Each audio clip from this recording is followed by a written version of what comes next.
आपको शिक्षा में लगभग 16 वर्ष का एक लंबा अनुभव है और वर्तमान में आप गरुड़ शिशु मंदिर के प्रधानाचार्य के पद पर कार्यरत हैं। गणेश जी, इस कॉन्फ्रेंस में, इस वेबिनार में आपका बहुत बहुत स्वागत, अभिनंदन। उसके साथ ही उसी विद्यालय के 4 वरिष्ठ आचार्य, टीचर्स, श्री हरिशंकर जी, श्री कैलाश जोशी जी, श्री हरीश हरीश नेगी जी भी हमारे साथ जुड़े हैं। आप सभी का इस वेबिनार में बहुत बहुत स्वागत। हम लोग इन सभी की पिछला पूरा साल, आने वाला समय, सरकारों से अपेक्षाएं और टेक्नोलॉजी में किस तरफ हम लोगों को बढ़ना है, इस सब की इस वेबिनार में हम चर्चा करने वाले हैं। और जो सभी लोग ऑनलाइन विद्या भारती उत्तराखंड के फेसबुक पेज पर हम लोगों को देख रहे हैं, आप सभी को भी हम सभी की तरफ से नमस्कार।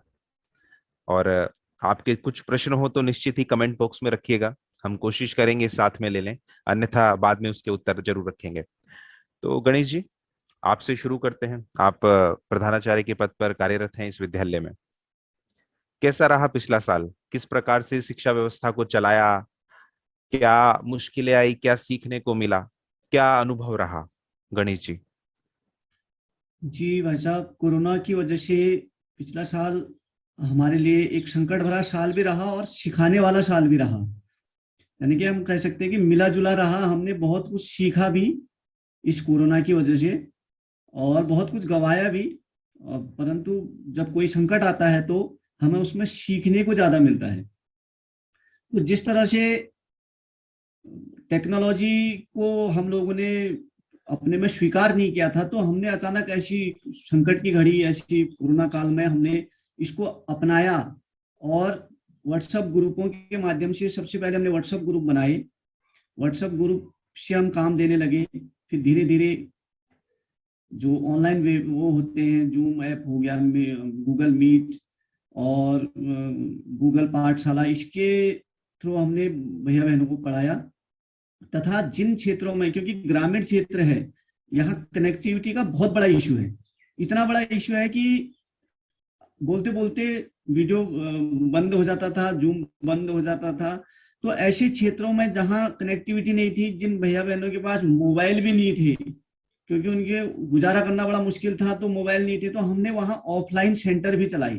गांव गांव जाकर, यानी कि गांव चला, विद्यालय चला गांव की ओर के अंतर्गत, गांव गांव जाकर सेंटर खोलकर हमारे टीचरों ने उनको टीच किया। और काम टीचरों के लिए इसमें बहुत बढ़ गया। जैसे दिन में वो सेंटर में जाते थे तथा शाम के समय अपनी कॉपी में लिख के उनको फोटो खींच के व्हाट्सएप में भेजते थे। तथा जिन भैया बहनों के पास व्हाट्सएप नहीं था, उनको फोन के माध्यम से बात करके आमने सामने वो प्रश्न बताते थे कि उनकी क्या समस्याएं हैं, कौन सा प्रश्न किस प्रकार से हल करना है, तो ये वो उनको बताते थे। तो इस तरह से हमने बहुत कुछ सीखा। धीरे धीरे हमारे भैया बहन भी इसमें सीखने लग गए। उनको भी आदत हो गई कि भाई आप ऑनलाइन हमने पढ़ना है। तो बहुत सारे भैया बहनों ने इसमें अच्छा इंप्रूवमेंट किया। तथा समय समय पर हमारी तरफ से अनेक प्रतियोगिताएं भी रखी गई।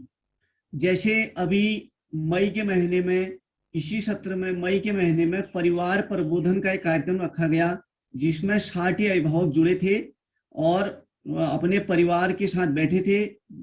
तथा जो हमारे जो विद्या मंदिर के प्रधानाचार्य जी हैं, वो उसमें अतिथि के रूप में हमने उनको रखा, उनका उद्बोधन प्राप्त हुआ। तो एक बहुत अच्छा सफल कार्यक्रम हुआ।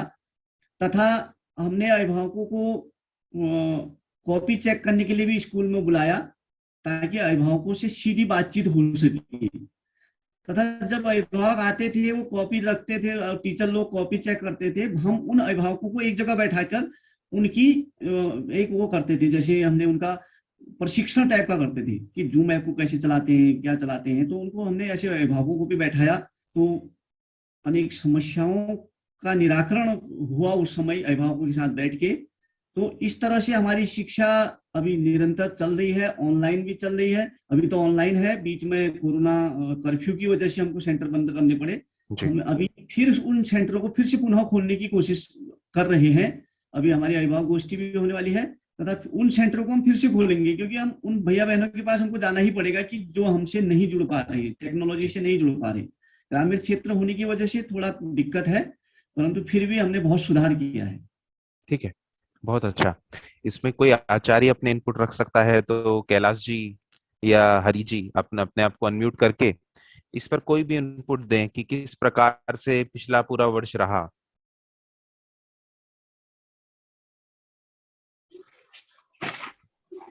मैं सर कैलाश जी बोल रहा हूँ। जी। पिछले जो सत्र था सितंबर तक तो एक स्थिति ऐसी रही कि सब आचार्य एक प्रकार से जब विद्यालय से बच्चे हम अपनी तरफ से कर्तव्य कर रहे थे, हम पढ़ा रहे थे, लेकिन उसके बावजूद भी जो अभिभावक थे वो अपने विद्यालय से जुड़ नहीं पा रहे थे। जी। और इसके कारण हम लोग बहुत वो थे कि फीस नहीं आ पा रही थी विद्यालय में। सितंबर माह तक की जो स्थिति थी वो बहुत ही अजीब थी। हम लोग परेशान हो गए कि हम करें क्या। असल हम लोगों की मासिक सैलरी जो होती है वो बहुत कम होती है, कम मानदेय होता है। करीब मुझे ही 12,000 रुपये लगभग मिलता है, तो मेरे साथियों को भी वो भी लगभग मेरे से थोड़ा कम ज्यादा लेते हैं। तो एक बहुत विकट स्थिति थी हम लोगों के सामने। तब उसी बीच हमारे जो प्रदेश निरीक्षक जी आए, संभाग जी का दौरा हुआ, हमारे बीच वो भी आए हमारे विद्यालय में, और उनकी प्रेरणा रही। और उसके बाद पता नहीं हम लोगों में भी एक गांव गए हमने गर्मी की परवाह नहीं की, पैदल पैदल गए। हम विद्यालय के पास इतना भत्ता भी नहीं था कि वो हमें मार्ग भत्ता दे सके, क्योंकि बच्चे दूरस्थ क्षेत्रों के थे। हमने लंबे लंबे दूर दूर के क्षेत्रों में हमने किया और वो परिणाम भी अच्छा आया। उसमें विद्यालय में काफी 2-3 लाख से ऊपर की जैसे कार्यालय से जानकारी मिली, तो एक अच्छी खासी रकम जो है विद्यालय को मिली। और हम सबको वेतन, फाइनेंस एक प्रकार हो सकता है। शिक्षण कैसे दिया, आप घर घर पहुंचे तो किस प्रकार से आपने किस प्रकार से दिया जी शिक्षण पे? जी, शिक्षण के लिए हम लोगों ने ऑनलाइन और ऑफलाइन जो वो था उस तरह से किया। और दूसरे जो अभी प्रधानाचार्य जी ने, जो अभी नए प्रधानाचार्य जी हैं, आपने भी इस तरह से जो अभी उसमें लगाए हैं अलग अलग मोहल्लों में, जो हमारे अलग अलग गांव थे उनमें अपने इस प्रकार के केंद्र खोले। और उन केंद्रों में 1-2 लोगों को भेजा। प्रतिदिन कुछ लोग विद्यालय में बने रहते थे, वो ऑनलाइन शिक्षण देते थे, और कुछ लोग वहाँ गाँव में जाकर के अपना केंद्र चलाते। बहुत अच्छा।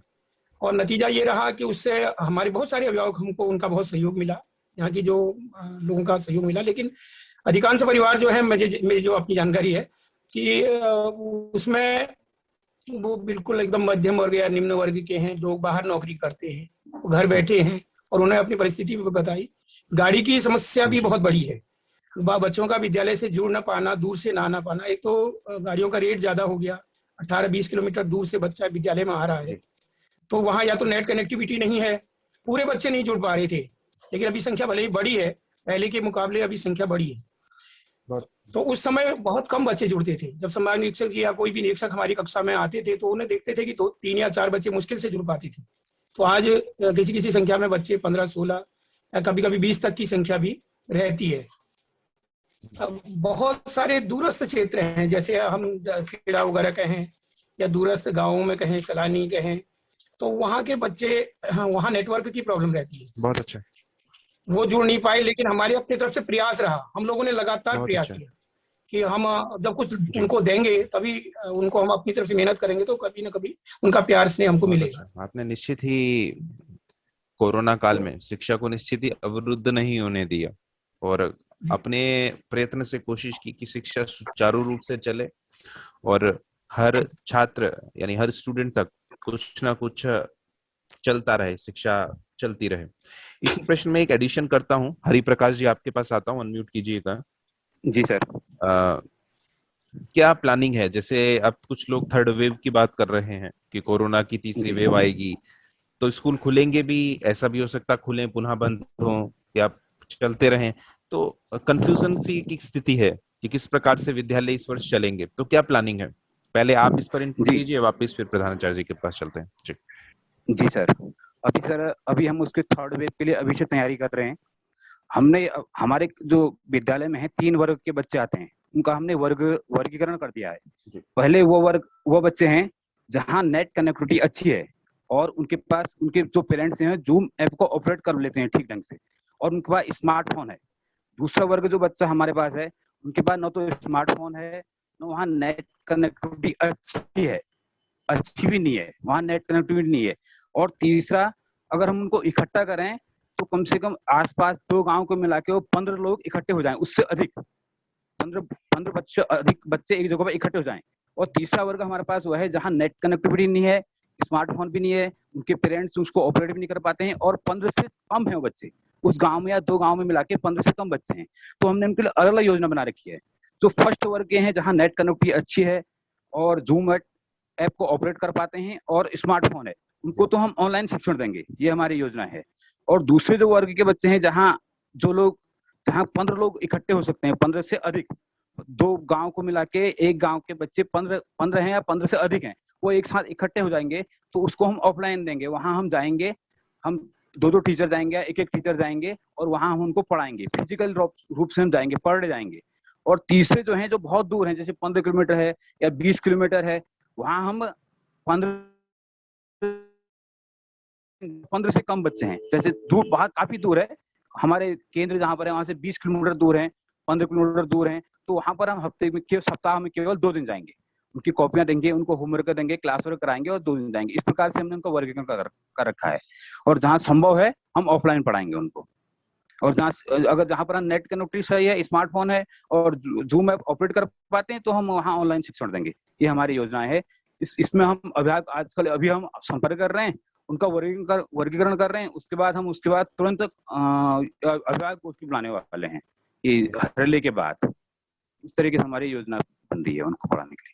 तो जो आपने डेटा इवैल्यूएशन का बताया कि इस प्रकार से हम अपने डेटा को फिल्टरिंग कर रहे हैं, यानी बांट रहे हैं कि जिन बच्चों के पास इंटरनेट है, जिन बच्चों के पास मोबाइल है, तो वो डेटा फिल्टर हो चुका है आपका सब नेक्स्ट प्लान के लिए?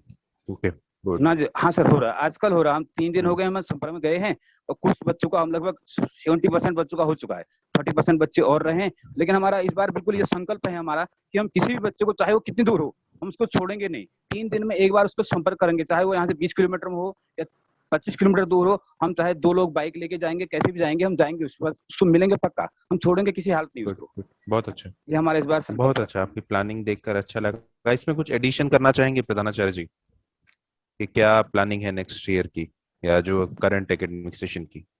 जी सर, जैसे अभी संपर्क में बहुत सारे ऐसे बिंदु हैं जो हम डायरी, टाइम का भी है। जैसे हम जूम में भैया बहनों से क्लास लेते हैं तो हम अपने हिसाब से टाइमिंग फिक्स कर देते हैं। जैसे हम 9 बजे कर दिया, जब उसको 9 बजे टाइम नहीं होता है या उसका मोबाइल उसके माता पिता के पास चले गया, तो हमने एक टाइमिंग का भी उसमें रखा है कि भाव को टाइम कब है, उसमें टाइम जोन भी रखा है।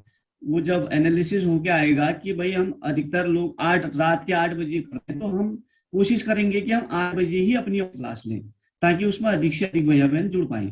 तो एक टाइम जोन का इसमें है। दूसरा, कुछ वर्कशीट हम बनाएंगे, जैसे दूर गांव में अगर कोई बच्चा कनेक्टिविटी भी नहीं जुड़ पाता है, वहां अगर यहाँ से 15-20 किलोमीटर है, हम रोज रोज वहाँ केंद्र भी नहीं चला सकते हैं, तो ऐसे वर्कशीट हम बनाएंगे कि वहाँ सप्ताह में एक बार उनको दे के आए वर्कशीट, और दूसरी बार उनका फिर अवलोकन करें।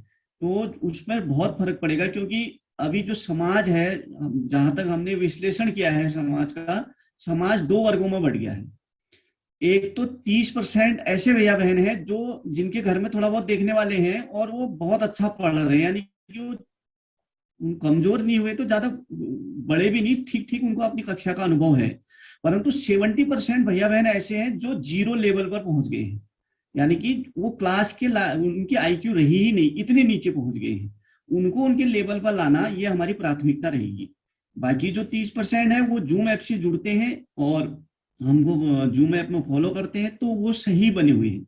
जो जहाँ कनेक्टिविटी नहीं है, जहाँ हम नहीं जा पाए, तो वहां वो बच्चे थोड़ा डल हो गए हैं, उन पर हमारा विशेष फोकस रहेगा। जो भैया बहन अभी इस कोरोना काल में सबसे ज्यादा पीड़ित हुए हैं पढ़ाई के लिए, तो उन पर सबसे ज्यादा हम फोकस करने वाले हैं।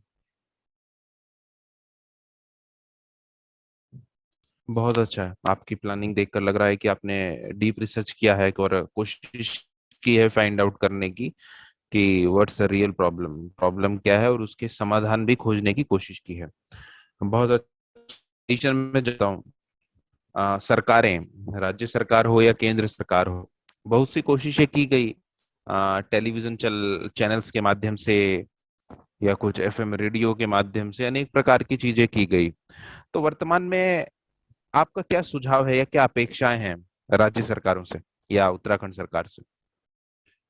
जी सर, मेरा पहला सुझाव तो यह है कि सरकार जो है कनेक्टिविटी इशू को सही करे, क्योंकि 4G कहते हैं 4G। परसों मैंने उसमें नेट में भी सर्च मारा और जियो और आइडिया के कस्टमर केयर से भी बात की। मैंने कहा सर आप 4G हमें देते हो, उसकी मिनिमम स्पीड क्या है, क्या रहनी चाहिए मिनिमम स्पीड? तो वो बोल रहे हैं कि इसकी मिनिमम स्पीड 2 Mbps से 4 Mbps के बीच रहनी चाहिए। मैंने उनसे कहा, मैंने कहा सर ये तो कभी मैक्सिमम भी नहीं आती है, आप मिनिमम की बात कर रहे हो। तो वो कह रहे थे नहीं होता है, आती है, इससे देखो उससे देखो, तो होता नहीं है। तो तुरंत जब हम इनको स्पेक्ट्रम बांटते हैं, इनके साथ हमारा सरकार का अनुबंध होता है, मिनिमम स्पीड तय करें इनकी, क्योंकि टावर ऐसा कहीं नहीं है कि टावर नहीं है, 2-2 3-3 टावर बने हैं, परंतु क्या होता है कि ये लोग उस डाटा प्लान को, पता नहीं इनका क्या ऐसा इश्यू है कि ये स्पीड देते नहीं है। अगर थोड़ा स्पीड अगर ये दे दे, कनेक्टिविटी ठीक कर दें, तो बहुत सारी प्रॉब्लम है सॉल्व होने वाली है उससे। ये कनेक्टिविटी के उसमें था कि अधिक से अधिक कनेक्टिविटी दी जाए, सरकार इसमें कर सकती है कोशिश, क्योंकि अभी 1 साल 1.5 साल हो गया है, इस और कोई पहल नहीं हुई सरकार की। और दूसरा सर ये है कि जैसे सरकार गांव में बच्चों को पढ़ाने की अनुमति दे, कि जो टीचर लोग हैं गांव में जाके कुछ बच्चों को इकट्ठा करके पढ़ाएं, क्योंकि गांव में ऐसी मतलब कोरोना की इतनी भयानक स्थिति नहीं है। जहां तक मेरा मानना है गांव अभी सेफ है, क्योंकि यहाँ सोशल डिस्टेंसिंग वैसी है, घर बहुत दूर दूर है, पलायन हो गया है, तो उतना ज्यादा यहाँ नहीं है होने को। तो कोरोना का बहुत बड़ा खतरा है, परंतु फिर भी गांव में हम सुरक्षित हैं, बहुत दूरी पर हम रहते हैं। जैसे अगर सरकार हमको गांव में जाने की अनुमति दे, क्योंकि हम डर डर के जाते हैं, क्या पता किसी ने शिकायत कर दी, कुछ कर दिया, तो कल के दिन कुछ हो जाएगा। तो सरकार को ये भी सोचना चाहिए कि भाई टीचर लोग गांव में जा सकते हैं और कुछ भैया बहनों को वहां पढ़ा सकते हैं, तो इससे हमको वहां जाने में कोई कठिनाई, कोई डर नहीं रहेगा। तो ऐसी सरकार से हमें अपेक्षाएं हैं, शायद पर आगे कार्य हो। बहुत अच्छा, बहुत अच्छा, बहुत बहुत प्रश्न पर चलते हैं। बहुत अच्छा लग रहा है कि बहुत वर्तमान में तो बहुत अच्छी कनेक्टिविटी से जुड़े हैं। एक बिंदु जी मेरे जी पास जी भी है, जैसे हमारे अधिकांश अभिभावकों ने एक अपनी मजबूरी दिखाई कि जो उनकी जो दूरी है, जैसे 4 किलोमीटर या 5 किलोमीटर से, वहां बच्चे से करीब 1500 से 3000 रुपए तक किराया टैक्सी चालक वसूलते हैं। तो दूरी के आधार पर अगर उनका जो किराया है वो निर्धारित होगा, तो कई बच्चे जो हमारे छूट गए हैं किराए के कारण, वो जुड़ नहीं पा रहे विद्यालय से, वो विद्यालय से जुड़ेंगे। जब हम संपर्कों में गए तो उन लोगों ने अपनी समस्या बताई कि 4 किलोमीटर, मात्र 3 या 4 किलोमीटर होता है गाँव, और वहां से किराया जो है वो उनका अपना तय है कि 3000 रुपये बच्चे से लेना है, चाहे बच्चा गोद में बैठ के आता है। छोटे बच्चे हैं, गोद में बैठ के आते हैं, लेकिन वो तय है दुकान उनका, जो टैक्सी चालक है, कार चालक है, तो वो थोड़ा सा उसमें राहत मिलेगी बच्चों को। अच्छा, जी जी। तो अंतिम प्रश्न की ओर बढ़ते हैं। इस समय तो हमारी कनेक्टिविटी बहुत अच्छी है, आप भी मुझे बहुत अच्छे से सुन पा रहे हैं और हम भी आपको बहुत अच्छे से सुन पा रहे हैं, और आवाज बहुत, 2 वे कम्युनिकेशन बहुत अच्छा हो पा रहा है। तो अंतिम प्रश्न, विद्या भारती ने भरपूर कोशिश की है उत्तराखंड ने कि टेक्नोलॉजी के नाते हमारे आचार्य अच्छा करें, और जब से कोरोना लगा, जब से पूरी प्रांत की एक टीम एक्टिव रही, संभाग निरीक्षक, प्रदेश निरीक्षक, विद्यालय और आचार्य, जो भी गाइडलाइंस जारी की गई हमारे विद्यालयों ने बहुत अच्छे से अडॉप्ट की, और उन टीचर्स ने इतनी मेहनत की कि उसका रिजल्ट दिखा। निश्चित ही उत्तराखंड में एक अलग परिस्थितियां हैं, माउंटेन रीजन ज्यादा है, परंतु आप लोगों की मेहनत से शिक्षा निरंतर चलती रही, ऐसा दिख भी रहा है। आप लोगों का भी एक अच्छा अनुभव है प्रिंसिपल्स मीटिंग्स में, टीचर्स मीटिंग्स में, जितनी भी ऑनलाइन हुई या फिजिकल कुछ लोग बैठे, तो बहुत अच्छा रहा। हमारे जो अपर लेवल के हेड्स हैं उन लोगों ने भी देखा, तो उत्तराखंड का कार्य निश्चित ही बहुत अच्छा रहा है। पृथ्वी कुल संस्था कोशिश करती रही 5 साल से कि वीडियो कॉन्फ्रेंसिंग से शिक्षा संभव है, वीडियो कॉन्फ्रेंसिंग से शिक्षा संभव है। उस समय तो थोड़ा लगता था, परंतु कोरोना में वही हुआ, कंटेंट बनाइए अपना, कंटेंट बनाइए अपना, बनाना पड़ा। निश्चित ही कोरोना ने बनवाया, परंतु जिस विजन को, जिस सब चीजों को हम पूर्व से कहते रहे कि ये करना चाहिए, करना चाहिए, वो कोरोना ने करा दिया, वो अलग बात है, परंतु उन सब चीजों ने हमने किया। अब मेरा आपसे समाधान यह है कि एक जैसी लिमिटेड बैंडविड्थ आपके पास है, ऐसे एक लिमिटेड बैंडविड्थ हम लोगों के पास भी है। परंतु शिक्षा नीति को देखते हुए, वर्तमान समय को देखते हुए टेक्नोलॉजी में उस हिसाब से बदलाव कर रहे हैं, और जल्दी ही एक ऐसा प्लेटफॉर्म आप लोगों के आगे आएगा जो बहुत से समाधान आपको करेगा, कि शिक्षा नीति के क्रियान्वयन में हो या वर्तमान शिक्षा को आगे बढ़ाने के रूप में। परंतु जैसे कहते हैं, दो चीजें संभव होती हैं। सरकार किसी भी पॉलिसी को इम्प्लीमेंट करने के लिए निर्भर होती है एनसीईआरटी या एससीईआरटी पर। ऐसे ही विद्यालय किसी भी चीज को इम्प्लीमेंट करने के लिए निर्भर किस पर रहता है? अपने आचार्य परिवार पर, टीचर्स पर।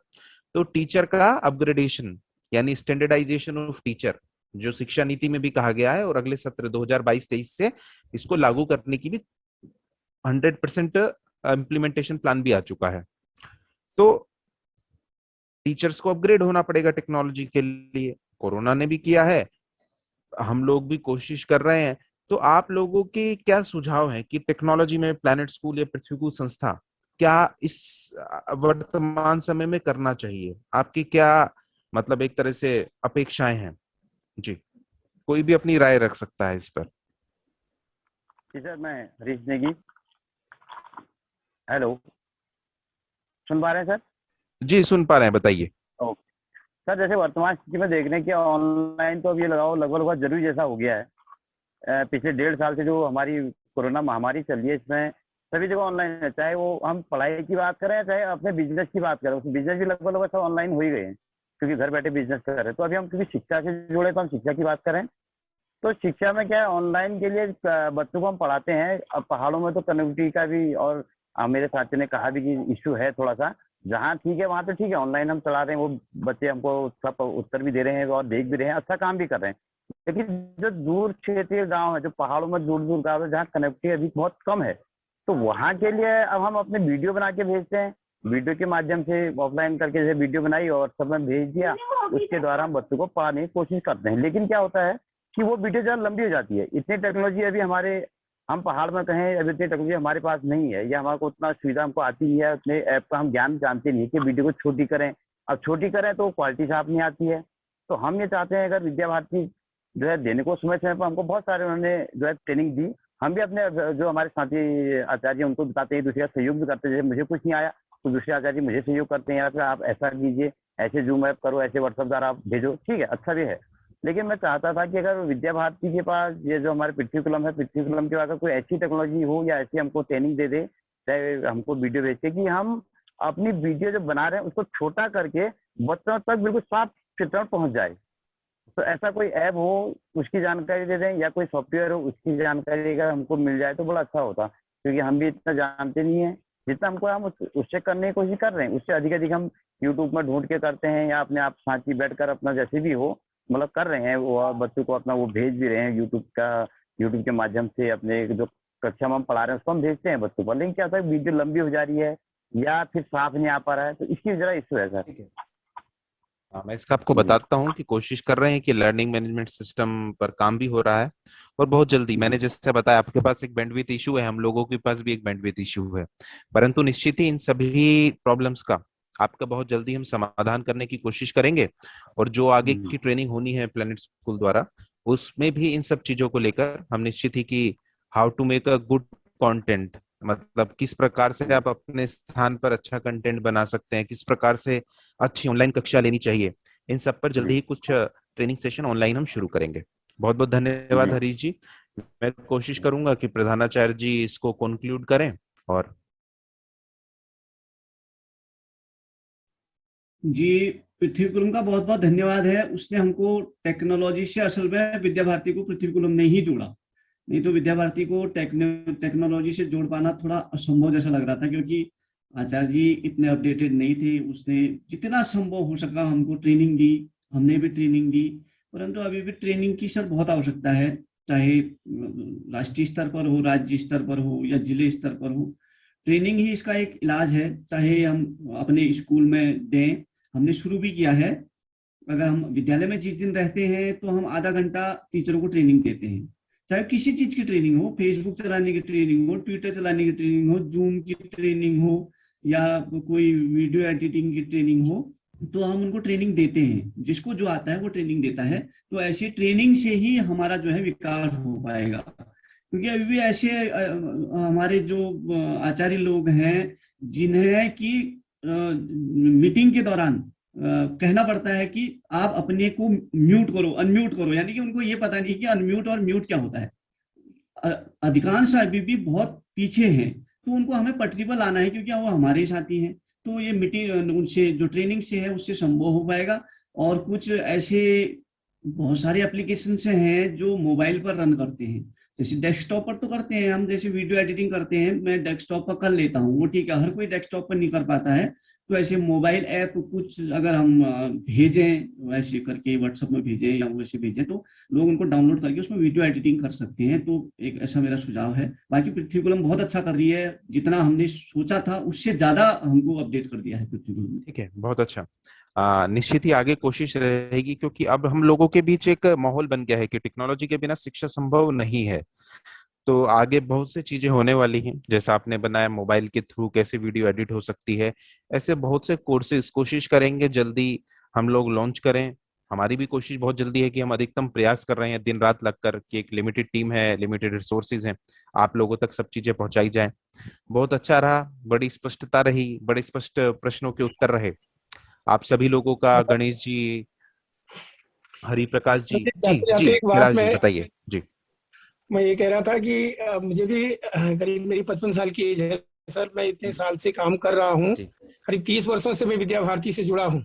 जी लेकिन जो सबसे बड़ी हमारी एक समस्या होती है, मेरे बच्चे भी हैं, अभी कॉलेज स्तर पर पढ़ रहे हैं, अभी लड़का कहीं इधर उधर ट्रेडिंग करता, मेरे को हिम्मत नहीं आती कि मैं उसे कहीं अपने से बाहर दूसरी जगह उसको मतलब कहीं ट्रेनिंग या कहीं स्कूल कॉलेज ज्वाइन करवा सकूं। 12th कर लिया है, जैसे बड़ी लड़की बीएससी कर रही है। अब सोच रहा हूँ कि मतलब कैसे मैं 2 जगह मेंटेन कर सकूंगा। तो बच्चे को जैसे अल्मोड़ा भर्ती करूँ अगर, तो बड़ी दिक्कत होती है हमारी। मतलब राज्य सरकार इस तरह से मदद नहीं कर सकती, जो हमारे जो अपने टीचर हैं राज्य में, उनकी कुछ आय बढ़ने का भी कुछ हो सकता। निश्चित हम कोशिश करेंगे, आपस में बातचीत करेंगे कि क्या समाधान हो सकता है, क्या हो सकता है। जी परंतु इस सत्र में आप सभी लोगों ने शिक्षा पर एक अपने अपने विचार बड़ी स्पष्टता से रखे, अपना समय दिया। आप सभी लोगों का बहुत बहुत धन्यवाद। नमस्कार, जल्दी मिलेंगे। ठीक, धन्यवाद। नमस्कार।